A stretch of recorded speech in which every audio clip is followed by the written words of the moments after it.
Hello again, my friends, and you are my friends, and welcome to the last full-time show of the season for the senior team. That is after today's victory at home to Fleetwood Town. It was a delightful game. Don't forget, this Matchday full-time show. In fact, the whole show is a takeover by our friends at Suffolk Mind. We have partnered with them. You can win this fantastic T-shirt. Or going to the chance of winning it in a raffle just by donating to the link in the chat. It currently stands at £95.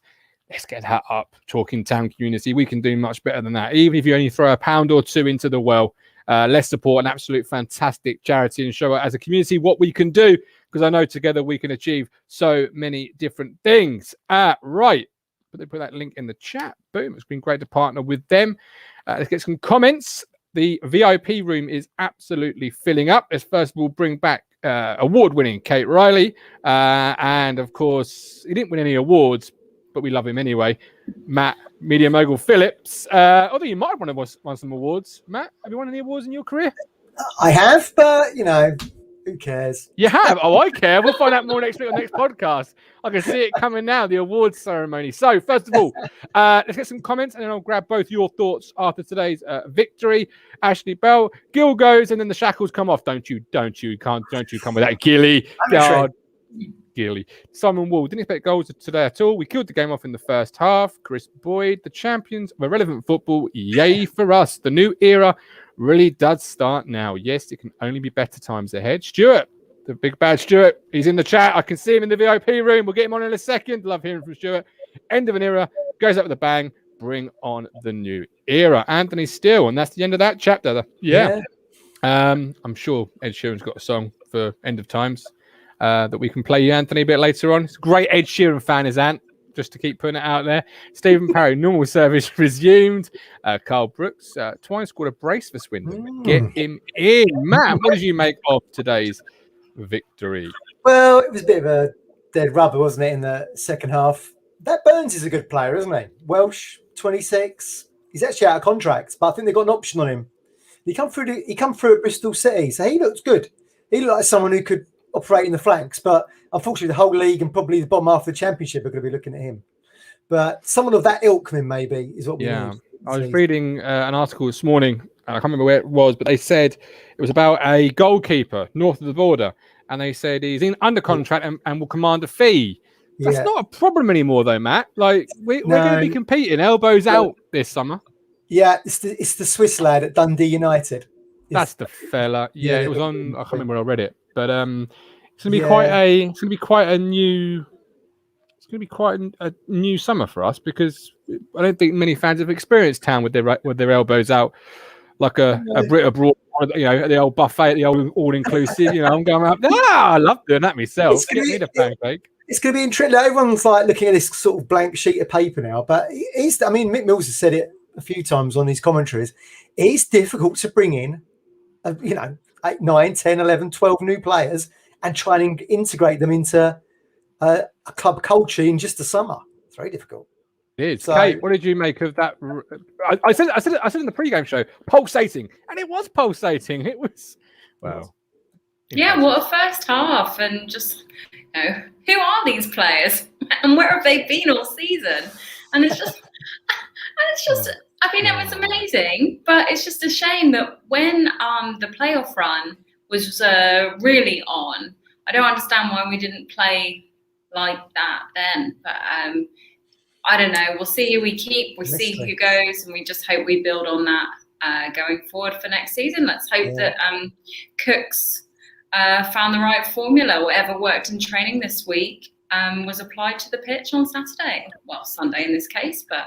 Yeah, no, absolutely. Neil Perks, Dundee United keeper Martin, also interesting signing Dow from Crew. Andre looked good today. Matt, what do you make of Andre Dazelle today? Yeah, we said at half time he had a good game. He seems to have, I wouldn't say like a freer role, but I certainly think back to a game, the Bristol Rovers game away, when we won 2-0 and Lancaster came on and had a bit of a cameo. I remember Andre had a really good game when Lancaster came on. So perhaps he just felt a little bit more freedom today. He certainly seems to be on the ball more than he has been in recent times. Maybe he didn't have that, whatever reason, maybe because Fleetwood sat back a little bit, was more counter-attacking.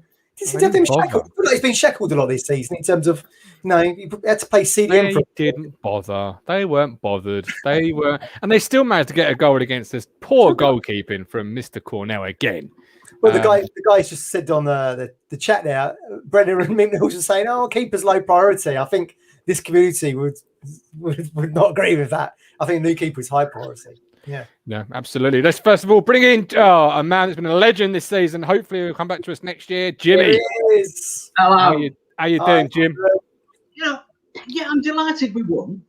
But was it anything different to what we've seen for the last 10 weeks? Going out 100%, trying to get the goals, and then for the rest of the time doing absolutely nothing.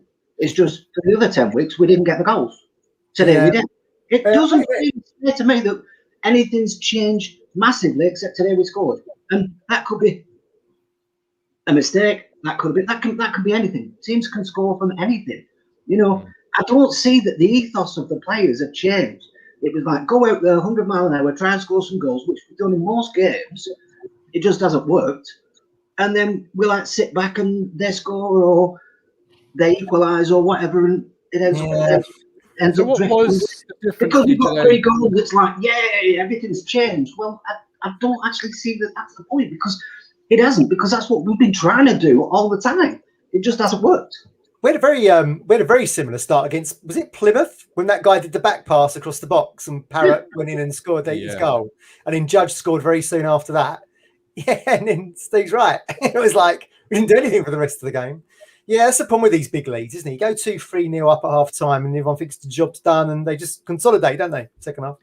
And I'm thinking, at the end of the day, we can't, that's why I don't buy the fact that, players are playing for the careers and things like, well, they could have done that 10 weeks ago and stayed here. You've more chance of getting a contract here if you have playing well in one game and hoping somebody buys you when there's thousands of people out of contract. So you could have done that 10 weeks ago, and then Paul Cook said, "I want you here," and they haven't. So I don't get that argument. So I'm looking at the game, and I just thought, well, has anything changed about the fact we scored 3 goals? And I said, well, not really. We just go out fast, try and get the goals, and then see if we can hold on to the win. Yeah. And that's all we've done. And that's why I think we need a complete new mindset, a complete new refresh. Swindon today were down and out. They were 3-1 down. And then by 92nd minute, they're 4-3 up. That's the sort of mindset we need. Where it doesn't matter how many they score, we're going to get more. The Joe Roll mindset. Yeah. We sit back when we had about 10 people in the audience watching us in the summer. We say it's all down to mindset at Ipswich. You got to almost think we are a big fish in this division, and we've got to go out there and do what Barcelona do at the Nou Camp. We will dictate the game. You've got to deal with us, but we've just not seen it enough, have we? Stephen, Adam Flat, love lift Alex Gilliard up where he belongs. How, on a scale of 1 to 10, if Alex Gilliard is not wearing a blue and white shirt next year, how upset will you be? 0 being. Don't lie, Stephen. You're Alex Gilliard. No, you've got to be fair to Stephen. He said that in the Evans era, right? He said that in the Evans era. I had this discussion. I put it on Twitter yesterday. At the end of the day, there's all these people saying, "Oh, well, Wagon can come in. Maybe he will. I don't know. Will he do a job? I think he's quite capable of doing a job. But I don't care who comes in. So I trust the process. I trust Paul Cook. I trust the owners. I trust Mark Ashton to get the right players we need. I don't know who the right players we need. Yeah, but he's putting his job on the fact he's going to find the right players we need, and that's good enough for me. Yeah, and the top and bottom of it, I trust them to get the right people. I've seen Owen Dale to 600,000, good signing. I don't know much about the guy from Scotland, but I trust the process, and I will support anyone who comes in and wears a blue shirt. End of. Absolutely. If that's real, I don't care. Yeah, and I've been seeing you on social media. You are firmly waiting for the breaking news from Talking Town before you get too excited, because you believe we'll be linked with every single player that's got a heartbeat, right? We've got money. We will. It was even Benjamin Bloom said this at the end of the day. Yeah, we're going to be. They'll put 2 and 2 together and put 5. Agents will be throwing names out, and we'll virtually be always on that list because we've got money, and everybody else hasn't. So, it's like, well, if you've got money, you're going to be on that list somewhere. Absolutely. Cheers, Stephen. As always, see you next season. Or see you through the summer. But 2 + 2 = 5, Matt. That's musician math for you, that is. Here he is. Look who it is. Here he is. It's the Mal version of Kate Cruncher Riley. Look, we've even got me flask today. What you got in there? Cup of tea? Right, before I start, I just want to say the man up there above me, what he's done, he's over there now. He's that way. Look, Martin, look, I know you don't like people thanking you, but I want to thank you on behalf of us three here. Yeah. Everybody watching. You know, in this pandemic, football, it's been taken away from all of us. You know, we love going on a Saturday, Tuesday, meeting up with my mates. I was talking to Colin during the second half. My mate Martin, who you know, who's not very well, I met him 19 years ago at Walsall away. He sat next to me. Titus Bramble sat the other side. Since then, I've been mates with him. And this is what football brings to everybody, you know. I've never met Matt, you know. I know he's very small. But I've never met him in real life. Jockey. And now, look, we're talking to Kate Riley, award-winning Kate Riley, all the way there in Singapore. But what you've brought, look, all joking aside, absolutely fantastic. All the shit houses on Twitter can get in the bin for giving any of us stick. No, they can, because they're all happy hiding behind their keyboards. Oh, yeah, tapping away. When you come on here and you put yourself out there to people and you have an opinion, you get criticised. So for what you've done, Martin, thank you very much. Yeah, thank you, mate. Yeah, well done, Martin. Brilliant. No problem. My pleasure. Yeah, you really helped. Cheers. Yeah. Helped so many of us. So cheers to you, my friend. Cheers. People keep sending me mugs, and I'm so thankful for it. But until this one smashes finally, it's the mug for me.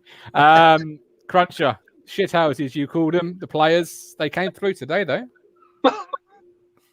Straw hats and flip-flops for Fleetwood. And they go down to Phillips, though, fish and chips afterwards. Oh, they should be. But they their pre-match stuff in there. Look, it's a nothing game, Martin. You look at the results. Look at the results in the championship yesterday, the amount of goals there were. They're on the beach, these players. It proves nothing to me. Norwood, well done for getting 10 goals this season, James. Well done. Clark Harris, I think he got 31, mate, so he got a bit of catching up to do there. Be nice. Troy Parrott, 2 goals.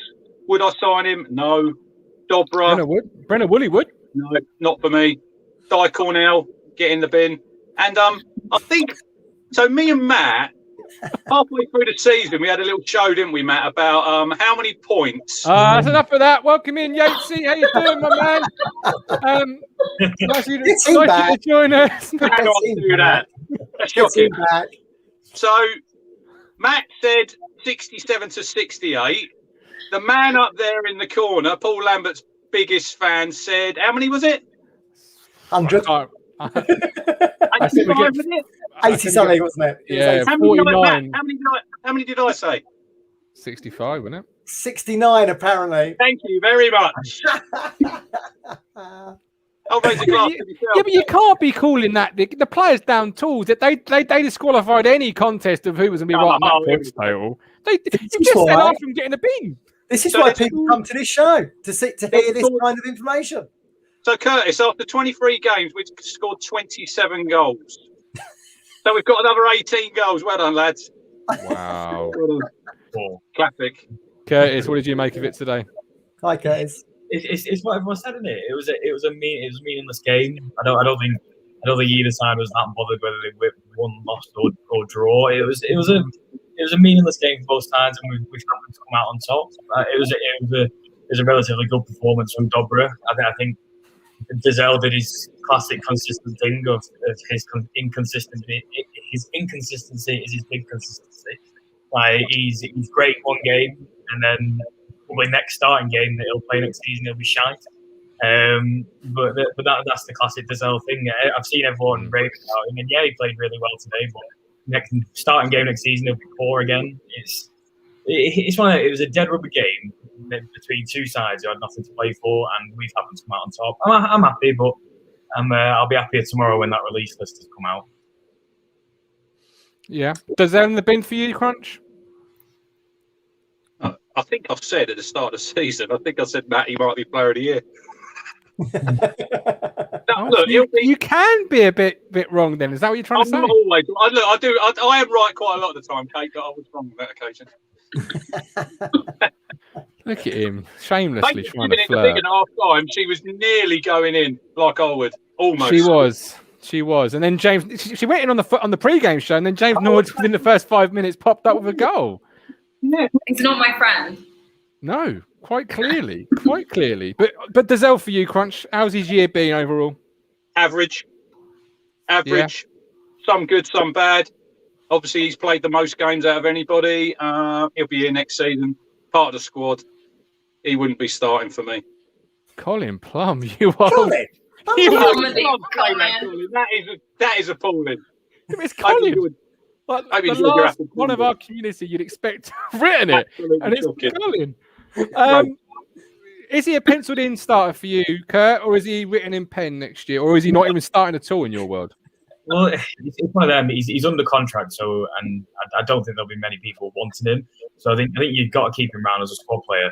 And that by no means today is me saying that he's the worst player on the pitch, because let's face it, out of this season, there's 10 more people on that pitch who we could all throw barbs at. But unfortunately, with the hype that Giselle gets, he comes with an expectation, which unfortunately, as Crunch alluded to there, he's had an average season, so I'm not sure where the hype has come from for him. He's a squad player at best. I think with the players that Cook wants to bring in, and hopefully the quality that he wants to bring in, I think we will then start to raise our standards as Ipswich fans as to what we expect from our players. Because over the last few years, we unfortunately we have had a very low standard for what we expect from our younger players and from our players in general, because that's what's been ingrained into us. But I think when hopefully a bit of money is invested into this squad now, and hopefully we get a higher quality player, that standard will slowly rise up, and we'll see just how good or maybe just how bad some of these younger products that we have in our squad are. Because this season, it's been nothing to shout about. To be honest, it's been a dreadful season. Not just on the field, but not having any fans there. I mean, you put iPhone on before the game. They've got music blasting out in the crowd, like in the stadium. It sounds dead. It's just boring to watch. Even when we played against Plymouth and they had home fans there, even that was a lot nicer. And what they do have only about 2,000.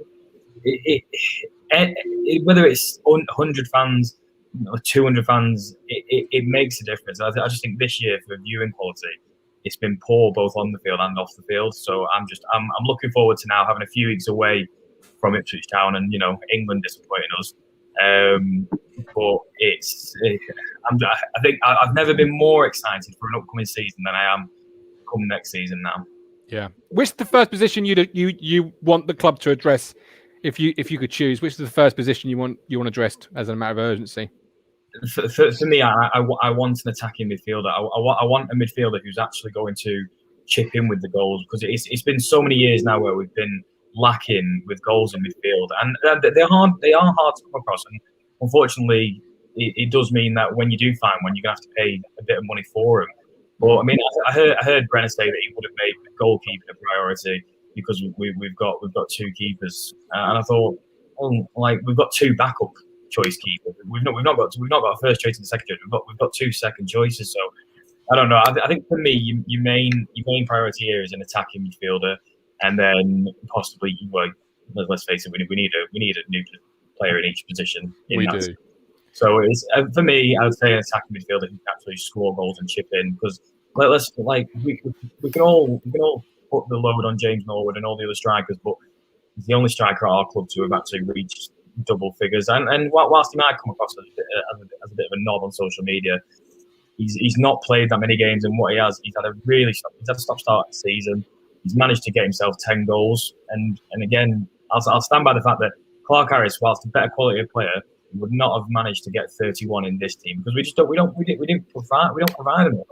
We don't provide enough, and that's why we went 10 hours without a goal, and that's why we went 10 hours, because we had nothing in us. But I dispute that. I do dispute that, because whenever you see a player like Norwood who's got a bit of a natural ability, Matt, we somehow provide those chances. Is it the fact that actually that we've provided chances for nobodies? And I don't mean that with any disrespect. They're not going to be the next Kiefer Moore, for example. No. I do agree with what Curtis is saying. I think probably that, what was it, 4-2-3-1. So that 3 is where we want it's creativity we need to get, isn't it? So you're talking about an attacking midfielder. You want a Tommy Miller, don't you? It's going to chip in box to box and score you goals. And we just haven't scored enough goals, as Rich just said. What was it, 18 goals in the back half of the season, something daft? That's just not. It's just not good enough. And you're probably right. Clark Harris probably wouldn't have scored those goals here because we haven't got the creativity to put it on a plate for him. We were clinical today when it didn't matter, but when it matters, when you are going to, Fleetwood away, for example, where we hardly had a shot and lost 2-0, it's that's where you need people to step up. Absolutely, Curtis. Appreciate you all this season. Hope to see you back this summer. Mate. Look after yourself, my man. Let's bring in the Wanderer. She's been on different League One shows. Here she is. Track to girl, Amy. How you doing, Amy? I'm all right, thank you. Hi, Kate. I think it's the first time we've finally got on the same show together. How exciting! Yeah, it's so nice to see you. And happy Mother's Day from Singapore as well. Yes, to you too. That picture of your little boy today was gorgeous with your Adventures Tracked Boys. Very lovely, and what a nice mood. I was shaking my head at Stephen earlier. How can you be miserable when this season is done? Do we need to worry? Do we need to care that the players don't care? Do we need to? I was a bit disappointed there wasn't anything about like Luke Chambers at the end. I thought the camera might follow him a bit more and we could just have a bit of a moment, but I suppose he's not officially gone yet, has he? So, or maybe it's Might not love it. No, my head would explode. Maybe it's an EFL cameraman who supports Tottenham that doesn't really get what's going on. I don't know. It could be those things. No, it might honestly be the intern and he's doing it for free. Absolutely. Yeah. Well, there you go. But hopefully, look, you've got to finally say the era is over. When you think of Marcus Evans and the Marcus Evans era, Luke Chambers is the poster boy. If you're going to have a fresh change, now's the time. Is it not, Amy? Yeah, of course it is. Absolutely. You know how much I love the boy. You know how much I love the man. But for me, that was it. I'd rather just see him finish. I think he's played fairly well this season, so I just think I'd rather see him finish for us. He has, relatively speaking. Let's look at some of the other players, shall we? I agree with you, Amy. He's been one of our better players. Wow. Crunch, it must be the end of the season when us both in a good mood if we're agreeing with each other. How much have you drink? It's got to be a bit more stronger than this, though, Amy. I'm on lemonade. What is going on? I think you got goal of the season, don't you think? At Blackpool, that was a fantastic goal. Yeah. Well, we didn't score many enough to really compete for that, did we? Drennan was goal of the season away at Crewe. Great tackle. Great tackle from Drennan. Jobra Nor's one today was pretty special, wasn't it? What a bit of play from Dobra. I think he's going to be. It was nice to see him playing so well today because I've been wanting him in that first team for so long, and he feels like. Yeah, absolutely. And for me, Norwood is. I know that he divides opinion. I think people need to realise that what you see of someone on social media is not what is necessarily going on behind the scenes. We know from him that he is struggling, so I do wish people would get off his back, and I know from experience that people think they know me inside out just from my tweets. He doesn't help himself, Norwood. But does it matter? I don't. Look, let's not talk about it. But we're going back down to disagreeing now. He's on a drink driving charge, which for anybody is unforgivable. I don't care who you are. Agreed. But away from that.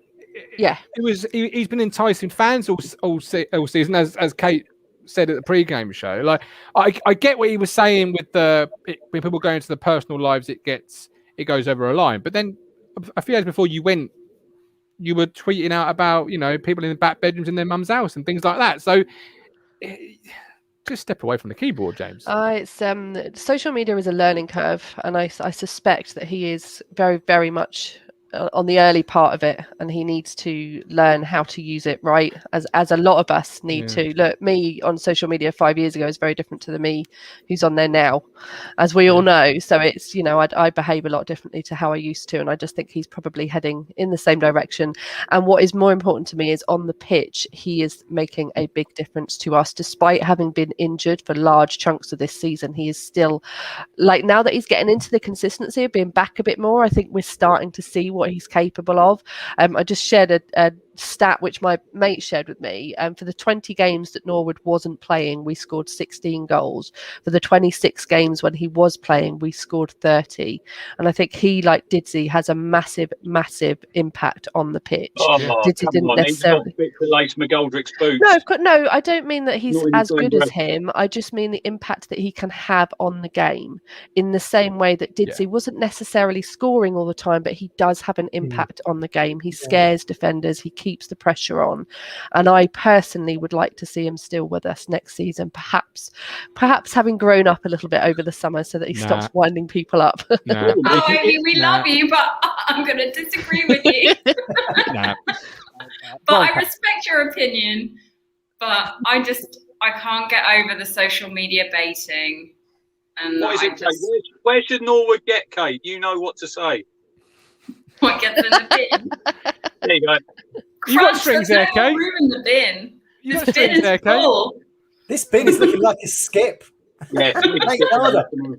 Someone call up Claydon Skip hire. I'm going to need a bigger skip. I tell you what, though, you're right, Amy. James Norwood probably, pound for pound, is our best striker, and that's where the bar is. The problem is the bar is too low, and it needs to get so much better. And I personally, I'd like to see him go to Scotland or back to Tranmere or anywhere else really. But I think we need to get better and younger as a third striker. Really, you want to see somebody progressing through the ranks, coming on and cutting their teeth. But he has been our best striker. That's probably the best striker, really, other than Parrott. Only player in double figures, isn't he? I didn't even realise he'd hit double figures until today. And that's another thing that you talk about standards. That's another thing that needs to change in us, our fans' mindset. Where we go, wow, he's hit double figures. I mean, come on, it's ridiculous. He's got 31. Yeah, and that will happen over the summer. You know, and that the natural change take a while. Daniel Barnard, Norwoods. That's all I have to say. You can't hate the man's desire. I hope it would shut a few haters up. I don't think anyone's really hated his ability. It's the baiting, it's the injuries. That's the people have had issues with, right? Yeah, just act a bit more professional in your public life. Honestly, if I behaved the way he did, I would be absolutely ripped to shreds, and rightly so. Well, somebody here is. No, and if you're wearing this shirt, you're an ambassador of this club, right? Yeah. And his contribution has been good, but I'm not sure about all the antics off the pitch. Yeah. If he's struggling with something personal, I don't know anything about that. But if he is, and that's the root of all of this, then okay, someone needs to help him out. But I can't really defend all the baiting of fans, slagging off of Mick Mills, or all the rest of it. Yeah, but Matt, as I wrote this week in my Suffolk News column, there's always a big if that follows him around, isn't there? James Norwood's a great striker if he can stay fit. Yeah, I mean, he did score a great goal at Hull where we got that surprise 1-0 win. So that was the best of him. But I mean, tweeting about the commentary in the game you should be playing him but aren't because you're injured or whatever it was, just wasn't a very good look from him. He's tweeting about thinking, wasn't it? But I do agree that it's not probably really worked out for him here. He had such a great time at Tranmere, scored lots of goals there, got him from the non-league into the Football League. Maybe that would be a better move for him to go back there. Maybe he'll feel happier in himself or whatever whatever might happen for the future. Chris Boyd, if we're aiming higher as a club, would Norwood cut it in the Championship level? Can you see him scoring 20 a season? If not, he doesn't fit where we're wanting to go. Colin Plum, I will continue to support all and anyone who is on this show always. Cheers, Colin. Stephen, an unfit player is no player at all, to be fair. I rage on LC, but at least he's always fit. Absolutely. Your best ability is availability, which is my major issue with James. But I know somebody who does love James. Lee, here he is. Afternoon, everybody. Hi, Lee. Good afternoon, chairman of the James Norwood Fan Appreciation Society. Absolutely, yeah. There's three members. Well, three. Amy and Lloyd, because Lloyd's That's watching. more goals Britain's got this year. So shout out to you, Lloyd, for your comments. No, it's on Dizelle, wasn't it? Sorry, not Norwood. Not Norwood. What did you make of the last game of the season? Crunch, Norwood shoved it back down your throat now, hasn't he? Not really. Stuff. Well, he has. 9 league goals, Lee. No, all that nonsense you're giving about him going to London, mate. I'll start taking him seriously. Well, is it his fault he's injured? Is it really his fault? Well, Duke didn't come back in the greatest shape pre-season. I'll say that. Yeah, well, I think he's just. All joking aside, I think he's bulked up a bit, hasn't he? I think I saw a tweet from him about working out a bit more, so he's bulked up rather than because people saying he's fat, but I think he's not fat. No way is he fat. He's tried. I can show you fat if you move the camera down, but he's not fat. He's just tried to promise you up, that. hasn't he? He's tried to strengthen up. That Indian he had last night. Still He's got strengthened up and caused injuries in other places, but he scored again today. I think we do need other strikers at the club. He can't do it on his own. We're gonna, you want to get better than Norwood to come in, but we've got to keep him. I mean, look at the third goal for Parrott. I mean, he turned that over his shoulder. He played Parrott in. It was a great through ball. Link up play. It's what we've been missing all season. Yeah, and him and Parrott do it. But I thought today, I mean, Stephen said that a lot hasn't changed. Well, I thought quite a bit has changed actually, because I thought we got a lot of players more forward today and running in behind. And when we looked across the ball, you could see 4 blue shirts rather than 1 or 2. Yeah. So I think I think Cook's style is starting to pay off. But again, it's too late for many of the players. Too late indeed. Do you think? That is a bold shout from Curtis. Yeah. He's a better player than Daryl Murphy. Of course. Well, Daryl Murphy was a one-season wonder, wasn't he? He was a great player, but he only did it in one season. Yeah, but he played that wide on the left for 4 years. What? Yeah, I agree. Get back on. Get back on. The link's still in the chat. You can come on if you like. I was going to say something, but I forgot what it was. Michael Finch, please, you should be getting the bin because of the man bun. I see Wolfenden's had a trim. The bun has now gone off Norwood's head. That was weeks ago. Wolfenden's head, sorry. Yeah, well, I don't pay that kind of attention to their hair. Lee, Troy Parrott, would you have him back in the summer? Would you take him back? I think so. It depends what Cook wants to do. I think he links the play up quite well. But again, he does it. I mean, again today, the game was an end of season game, wasn't there? There was a lot of space. We were given the freedom to play. But, he does link it up. And again, he's getting better every game. But can we rely on, can Cook rely on 19-year-olds with potential? Or are we in the market now to get proven players that are going to come in and at their peak? So I think there's, perhaps he's a bit more of a risk maybe. But I would like to see him there. I think he's done okay. I think it's been the wide players and the tactics that have caused us as much grief as anything else. But yeah, he's definitely a step up to League One, isn't he? He can play in League One quite comfortably, and he'll be a year older, a year wiser. The games have done him good, and you can see something in him. You can see why Tottenham raved about him. Can you? But again, stepping up to Millwall, that's a big step, isn't it? From under 18, under 19 football into Championship football. I mean, that's a big step for him. So that was probably a wrong move for him to go to Millwall. But I think he's shown potential. But again, it depends on the investment. We don't really, until we see what comes out next week, until we start signing players, we don't really all know exactly where the investment's going to go. Are we going to go out and buy Championship players? Are we going to get all freebies? I think it's still a bit open to interpretation. I think they're going to get the best player they can. I think regardless of what division and what country they come from, it's going to be the best player that they can, and there's not going to be a limit on it. I know, through conversations with people that this has always stuck with me since the very first time I spoke to my guy. Supporting your club shouldn't be a burden. It should be something you enjoy. You go to it for a release from your life.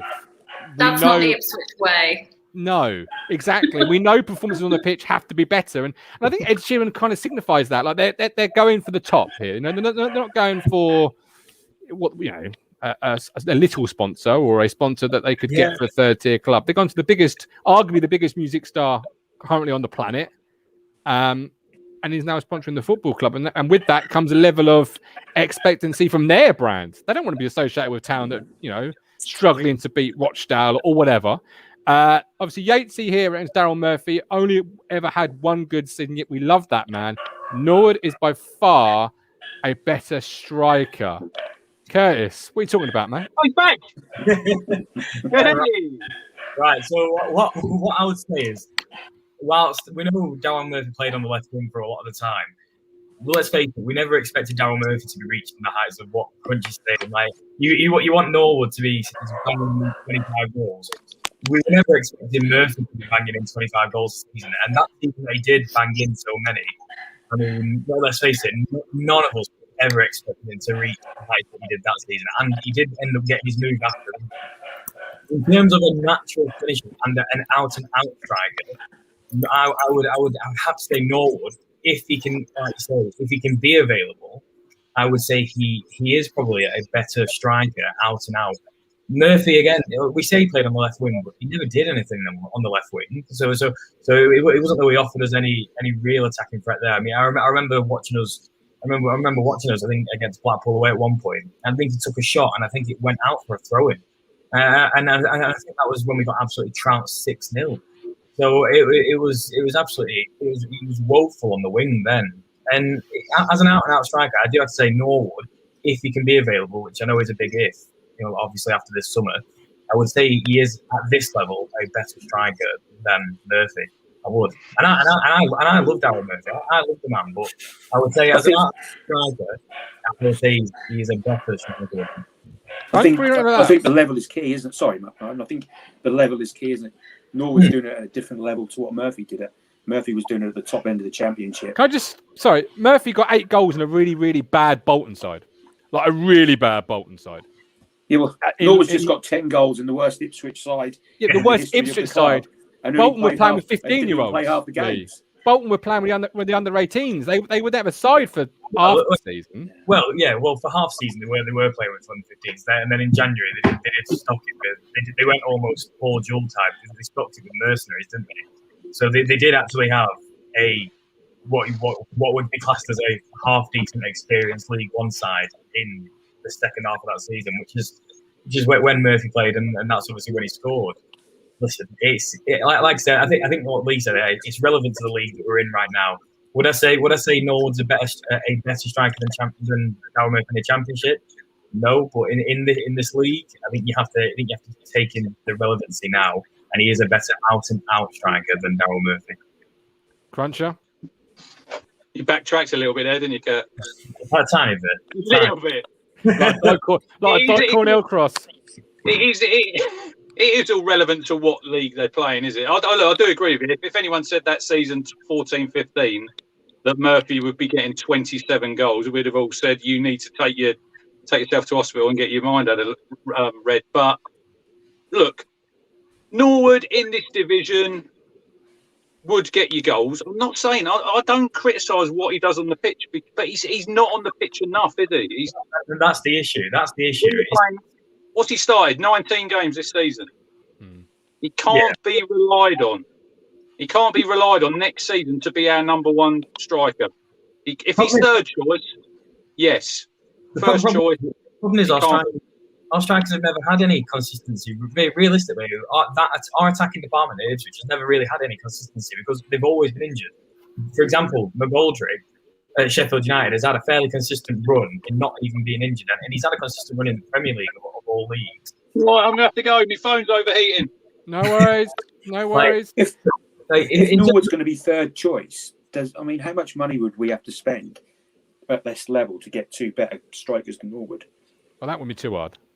Well, you might not need to spend any money because you've got so many players out of contract, Lee. You might not even have to spend anything. It's just I suppose Cook wants them. It's what Cook wages, isn't it? It'll be the wages. Lambert's always had to get what nobody else has won, and he's had to try to pick the best players, whatever it costs. Cook needs to be given the funds, so we need to have a manager now that should be judged on what he wants, not what everybody else doesn't. So if that means he gets some money to get the strikers and they're free, then so be it. But you still got to pay the wages and that as well. I'm pretty certain they've identified who they want already. They're not waiting to the end of the game to stand on, right, who should we see we're getting? They know who they want. The old Ipswich would have done, absolutely, but the new Ipswich, absolutely. I'm with you, Matt. Lee, Kurt, love you both. Hope to see you through the summer. Cheers, Martin. No problem at all. Look after yourselves. Mark is going international. What did you make of today's? Oh, how was the big reopening of the barbers then, Mark? How did it go? No, we reopen tomorrow morning. Tomorrow. Yeah, tomorrow morning. Enjoy. So fully booked out for a couple of weeks and all that stuff. So yeah, roll on. So I said I better pop in and say goodbye in a row. Good man. Andre Dazelle today. We've had a lot of Norwood chat. What about Dazelle? Did he play well enough for you? He was all right, but he's not. I don't still think he's going to be the main man. He hasn't been the man of the match in any matches. He doesn't control the ball. He isn't that midfielder we need. We need that old-fashioned fella in the middle of the park to run things. And for me, it's not Andre Dazelle. Now, they might try him on the wing. I don't know whether he's that type of player, but they might try him on the wing. Why not? We haven't seen anyone else doing it.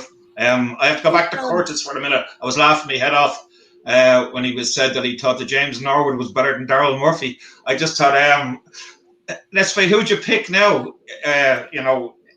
Of the same ages, would you pick a Daryl Murphy or would you pick a James Norwood? Yeah, exactly. It's not really. I think he was in the pub for Murphy's career. I think maybe Curtis, or maybe in his school. Sorry, Curtis.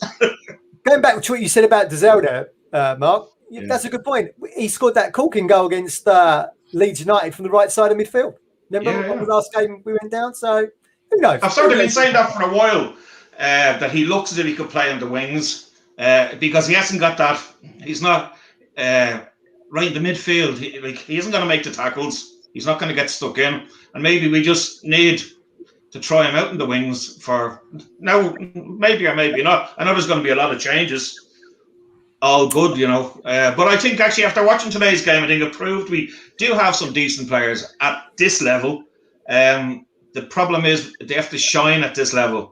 And they have to take their chances. There's going to be loads of chances in League One, but they have to learn how to take their chances because there's no way they get that many chances in the Championship. You get loads of chances in League One, and the lads. If I was Paul Cook, I'd be playing. We need 4 attacking players who just attack all the time. I know they're going to play one up front, but the other 2 wingers on the number 10, as they call it, 100% should be banging in with nearly double figures if we're going to progress next year. Yeah.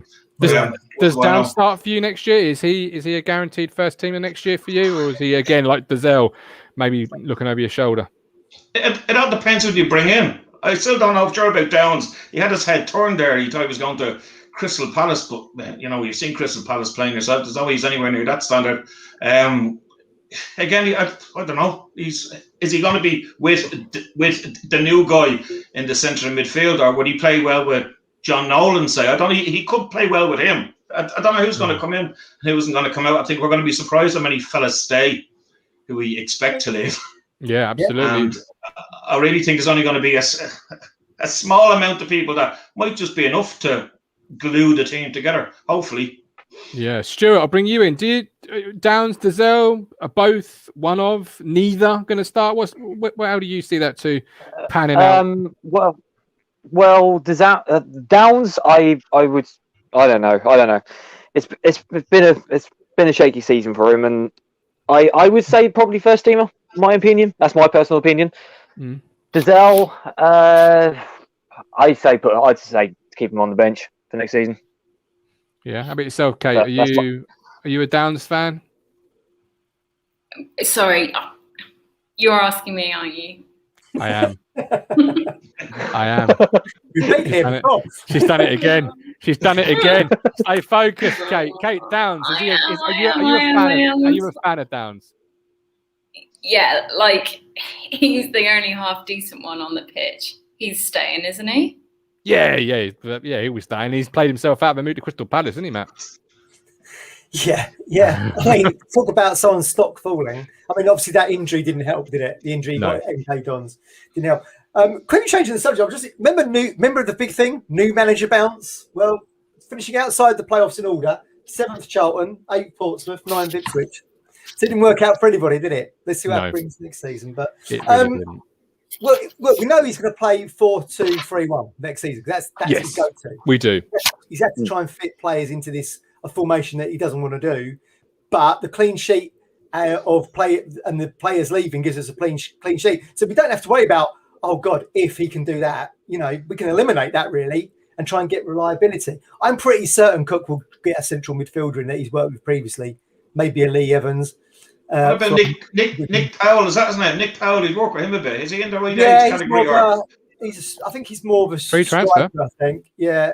I don't know. Sammy Mills is his go-to captain, but he would command a fee from Borough.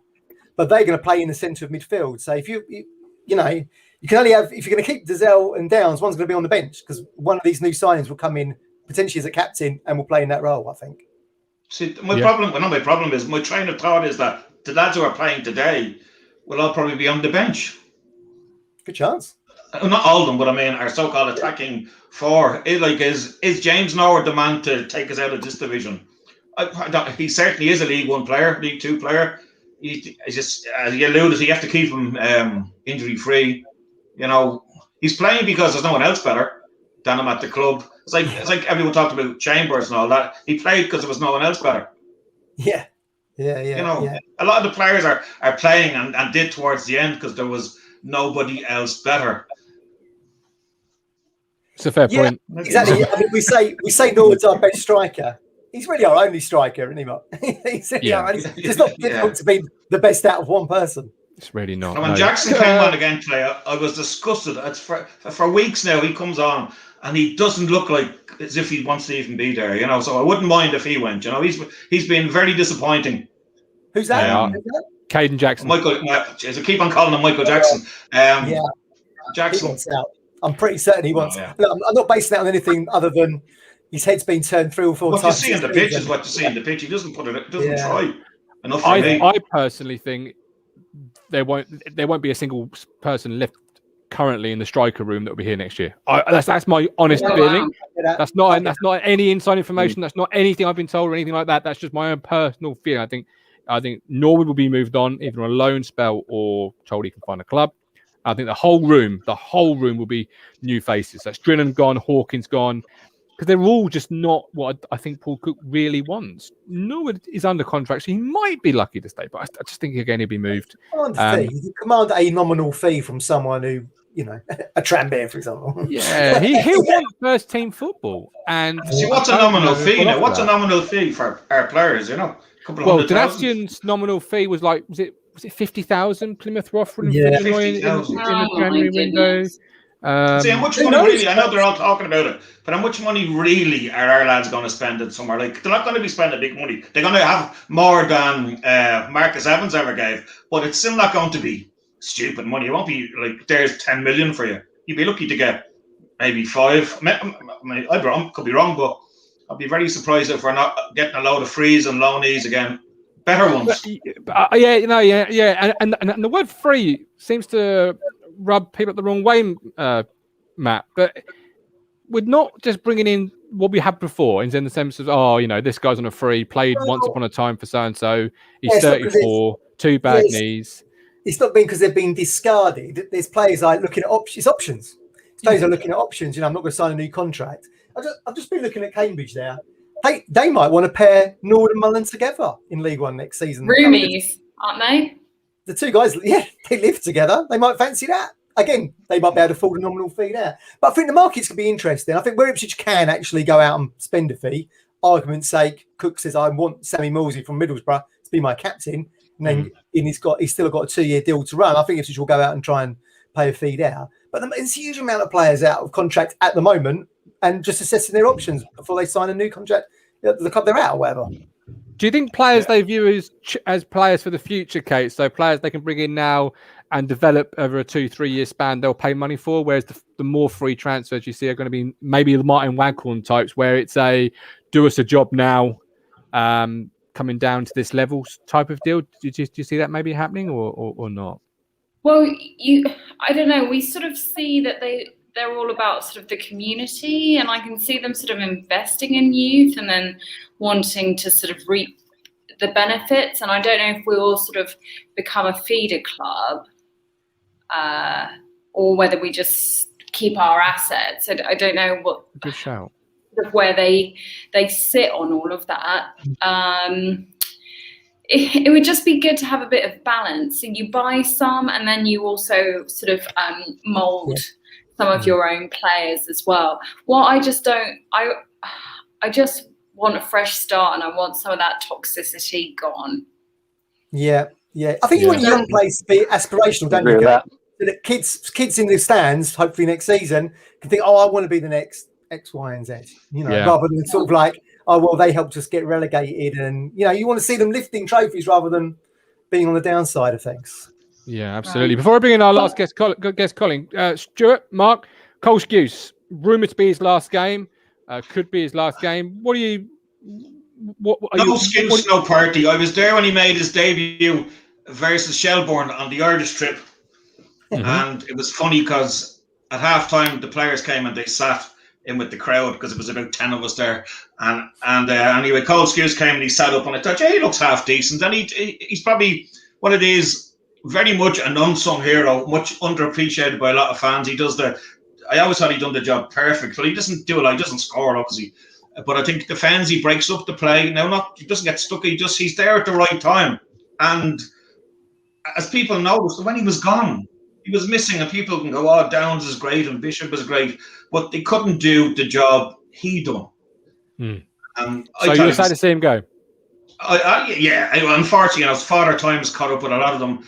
Chambers the same. Wardy, it just happens in life. You alluded to bringing in players for next season. I think they'll bring in fellas who'll be able to just get us out of the division, and then we can move on again. But I mean, I do feel sorry for Skuse. I liked him. Stuart? Well, Skuse was a safe pair of hands for McCarthy, wasn't he? Now we're 3 managers removed from McCarthy, and he's still here. Yeah. Would you welcome Skuse back if they gave him 1 new deal, Stuart, or is this the end of the road for you? Father Time as if I would be sad to see him go because I grew up watching him, and there's no other player that can do a job like he can. But it's if he is going to go, if as the rumours say, it will be quite sad to see him go. Yeah. Yeah. But you've grown up with him, as you say. For me personally, should have gone 2 years ago, 3 years ago. But I'm not a huge fan of him or Chambers. But Stuart, Mark, appreciate you both. Thanks so much. Before I go, just say thanks a minute for having us on. I watched this originally through Facebook, and eventually I found the link on YouTube. So I said I'd come on, I better say hello. It's been brilliant. It's been entertaining. It's really great to finally have a chat with everyone, even though you probably think I speak way too quickly sometimes and don't understand. No, you're brilliant. No, thanks for having me on, and we'll talk to you soon, obviously, whatever. So take care of yourselves, and we'll be here all through the summer. Every time there's breaking news, we'll be there with it. Mark, Stuart, go on, thanks a million, loads. Look after yourselves. Thanks, guys. Colin, last guest of the Saturday Matchday Ticket on a Sunday. The famous Colin, the dark horse, with that type of comment earlier on the show. We won't repeat it, Colin. It's a family show. It was just a bit of a tongue in cheek. Colin Plum. I couldn't help it with my friend Rich. Michael Finch. Hang on. Lovely to see you, Kate and Matt. Oh, and Mark. Thank you. Yeah, thanks for the laughs as well. Well, it's been fantastic, and I can only reiterate what Mark just said. Firstly, Guv, I know I've texted you several times, Guv, but thank you for everything. You're welcome.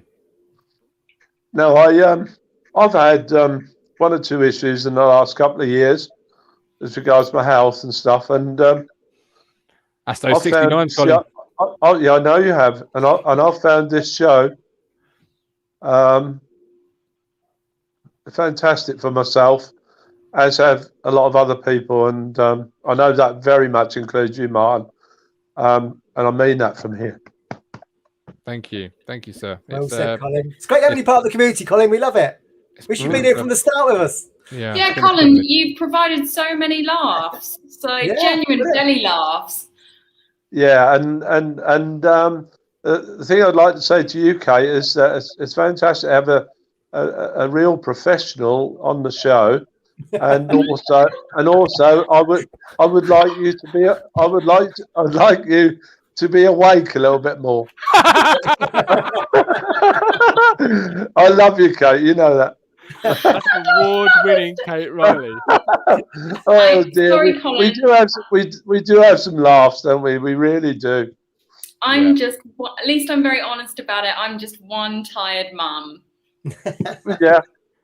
Yeah, I can remember what my wife being like that about 35 years ago, 36 years ago. So, yeah, I understand that totally. Absolutely. And Colin, you provided us with the best moment we've had all year with Stick Your Ego in the Orwell. That's a t-shirt, that, Martin, yeah? Is that right, Martin? I hear that's going to be Ed's new title for his new album. Rumour has it that's what the logo means, you know. It's Throw your ego in the Orwell. Stick your ego in the Orwell. Colin, you are a hero. Yeah, it's been great having you on the show this year. What did you make of the last game of the season?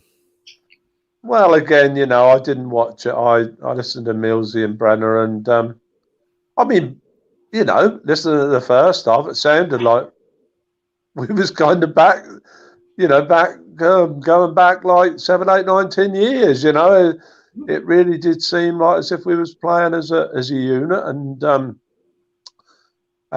playing some decent football kind of thing. You know, but I kind of. Went to get my rhubarb and crumble at half time that my dear wife had just made. And that's when Rich actually then rung me at half time. So I had half of it hot and half of it cold due to Cruncher. Bless his heart. No, I mean, I thought about it when I was eating my rhubarb crumble. And I was thinking to myself, do you know what? I think the second half's probably just going to go through the floor. I just had that feeling, and it did. But yeah, it is what it is.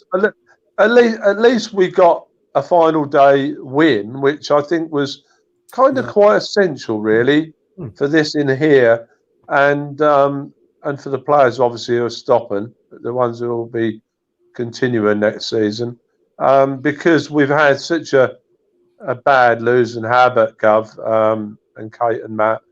This year, it's been really quite horrific, really.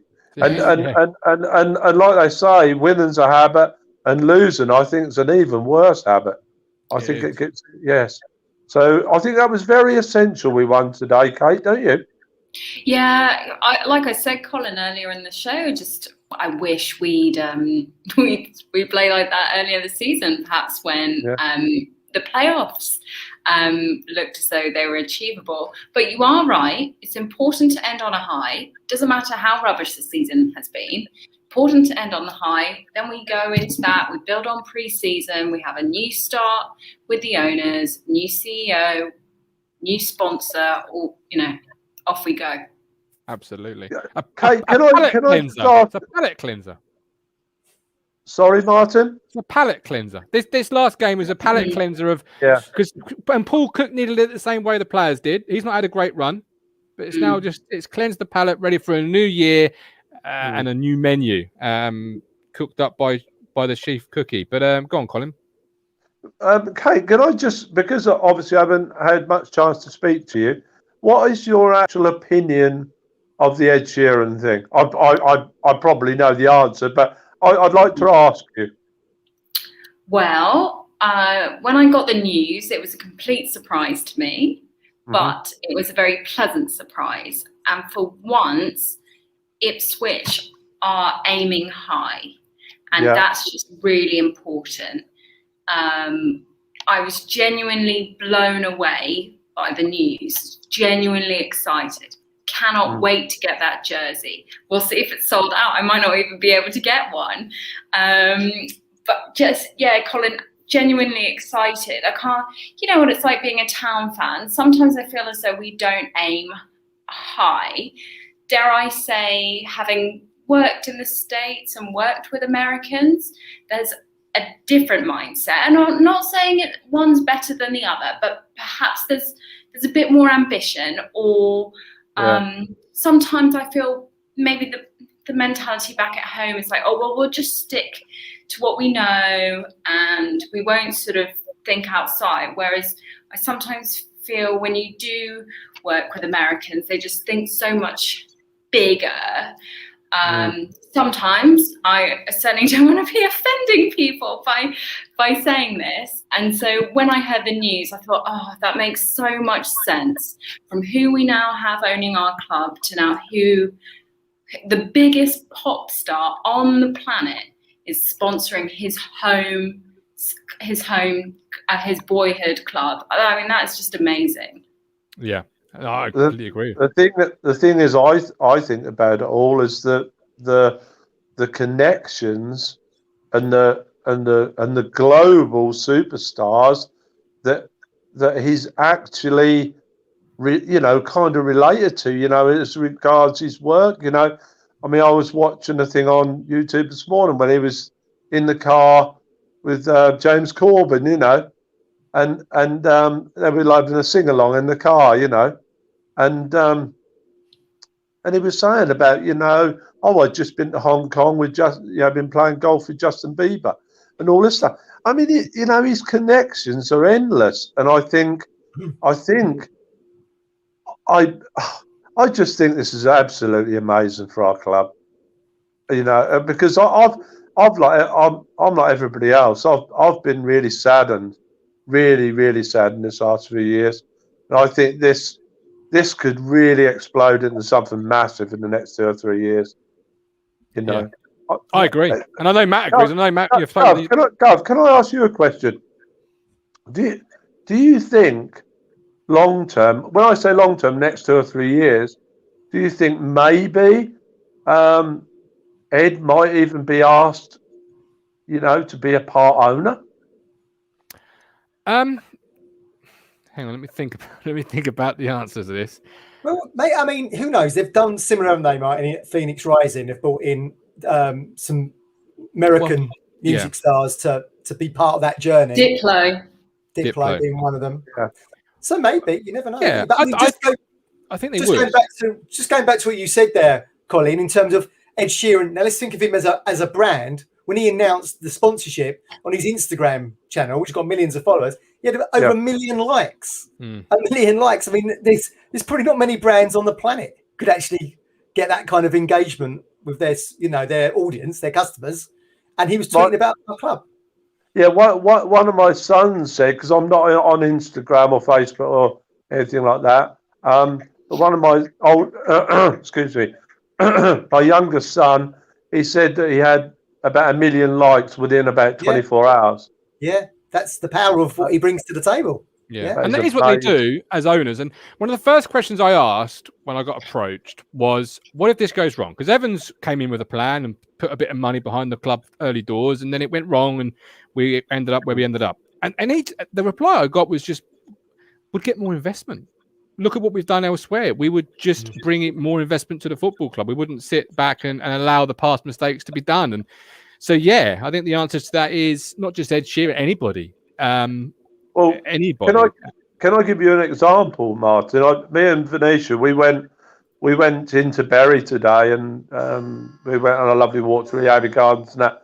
Then we always finish up with a coffee, on the Angel Hill. And I was speaking to, I'm not going to mention his name because you shouldn't do that. But I was speaking to a very, very good friend who used to be in business in Bury on the Angel Hill, and he's quite an elderly chap now. But he was telling me, I think it was his son-in-law or something, and his son-in-law, his grandchild or whatever, was saying they were asking where they could get these shirts from. Because the little grandchild's obviously a little child, I don't know how old, a child, so to speak.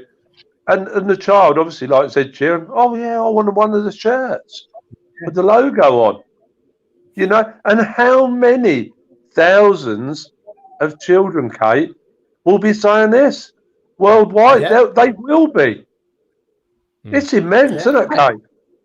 What's wonderful about Ed, he's wildly successful, off the charts successful, and yet he's still so proud of his Elite One football team. He's still so proud. Still so proud of Suffolk, Kate. Still so proud of Suffolk, Kate. And we that all is absolutely, and that is tremendous, isn't it, Matt? It's got. We've said that when sort of earlier in the season, Colin, we were saying what was missing from Ipswich with Marcus Evans' era was that Suffolk spirit, and I feel like we, even though it's come from across the Atlantic in terms of the Americans, they understand what we want to do, and now the sponsor on our shirt is someone who's world famous from the local area.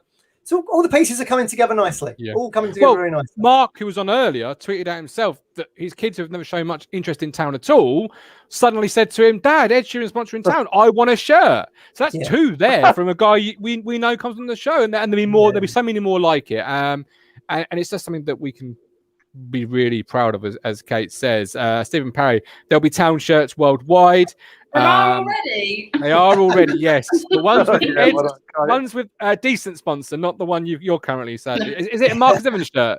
Is it a Marcus one? I'm sorry. I'm sorry. No, So the acid test, I feel, will be here because all I see are Liverpool shirts or Man United shirts, and obviously I'm the only one that wears a town shirt.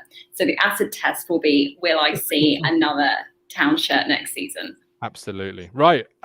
Fingers crossed that you will, and then for many years to come. And the next time, or one of the times us four are together, could be like, the Etihad or the Nou Camp, and we can be having a beer and discussing a Champions League game and not beating Fleetwood.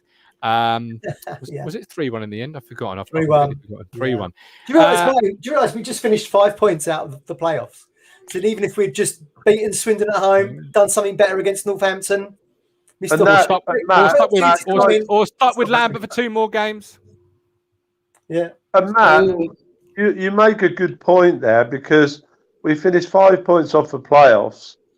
And to be honest with you, and I hate to say this, God knows what my father would say if he was still alive. We finished 5 points off the playoffs, and we've been dross. Yeah.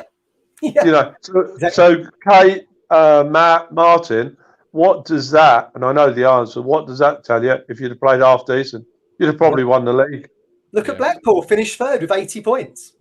We smashed them home and away. 4-1 away. 4-1 away. Unbelievable. I mean, and to be honest, I mean, they're not a lot, and you've got Portsmouth haven't even made the playoffs. Ipswich haven't made the playoffs. I mean, these are 2 teams that have won the Football League. When I mean that, I mean the Premier League. They've won the Premier League. They've both won the FA Cup. Ipswich have won a European trophy. And these 2 sides can't make the playoffs in Division 1. That is so dismal. That really is. I can't foresee this happening next year. No, I just can't. It won't. And I'll tell you what, I'll tell you one thing I'd like to say. I hope everybody gives Paul Cook a real good crack at, a real good crack at it. He's got 10 games, Colin. He's got 10 games. Sorry? He's got the opening 10 games. I've spoke to a lot of fans on this show over the last couple of weeks. Today might be a palate cleanser, but the way they've performed since he arrived, and the ambition and the transfers that were coming in, he's got 10 games. He's got 10 or 15 games to hit the ground running. Because if you have a form carryover, this show, because this show's not going anywhere, will be furious. And that's just one of those things. He's not bought himself time. In fact, he's given himself less time than he would have done. Oh, and also, Martin, there's something else I've just remembered. We must give a big shout out. You know what I'm going to say right now? I text Tracy last night, Liam's mum. We must give a big shout out for the use of the Wednesday night. I've already texted Tracy and I've said I will buy Liam a bottle of champagne that will be delivered to his door. Is he old enough? 18. I will personally buy him a bottle of champagne, which he can spread around the team if they get to the FA Youth Cup final. I honestly think, if they stay in that game for the first 20, 25 minutes, which I think they've got to, because they're playing Liverpool, for God's sake, they'll have a great chance. And let's just give them a big shout out and a big dose of luck from everybody at Taunton Town. Well, the season might be over, but Talking Town is not going anywhere. We'll be here Wednesday live covering it with the Matchday Ticket. We've got Tuesday, 8 p.m. What's happening on Tuesday, Matt? We've only got another co-owner on again, Colin. another co-owner of the club. Mark Detmer will be joining us live. You can come on and have your say. You can get involved in the chat. Tomorrow we are live again. We are live at 8:30. We're talking town extra time. Myself, Matt, and we do need one more contributor. So the first person to DM me saying they want in can join us. What will be a busy show, because there should be a number of movements in terms of players potentially leaving, any more transfer rumours. But Colin, for today, thank you so much, my man. Look after yourself. Top man, Colin. Love the family. Top man. He's great guys, Colin. Kate, your first one's in the books. You're done. You're dusted. Hopefully, we'll get you on again next year when they're putting us on TV and putting us all over the show, because we're, the high-flying Ipswich Town. Yeah, we'll get you all over the socials. Absolutely. Thanks for everything, Martin. You've really helped me this year. I've really struggled to settle here, and I've just really struggled to be a new mum and all of that in COVID. So thank you for giving me a new lease of life, and I'll be forever grateful. You're more than welcome. You should see my current internet tabs. I've got 14 open tabs, and they're all mother and toddler groups that I'm looking to go to. So I'm there with you, sister. Don't worry. Thank you. I really appreciate that, Matt. Thank you. I will see you tomorrow, Matthew Phillips. Yeah. Just to echo what we've all said, Martin, it's been fantastic putting this community together. We've grown so quickly, haven't we, over the last year? Everyone coming on the journey, it's been brilliant. It's all down to you. So well done, mate. It's been really good. Yeah, well done. Well, we're not going anywhere. We'll begin live tomorrow, and then every day probably this week as well. With love, with care. See you soon. A bit of Eddie to play us out, because after all, we had been Ed Sheeran dominated. I found a love for me. Darling, just dive right in. Follow my lead. I found a girl, beautiful and sweet. I never knew you were the someone waiting for me. 'Cause we were just kids when we fell in love, not knowing what it was. I will not give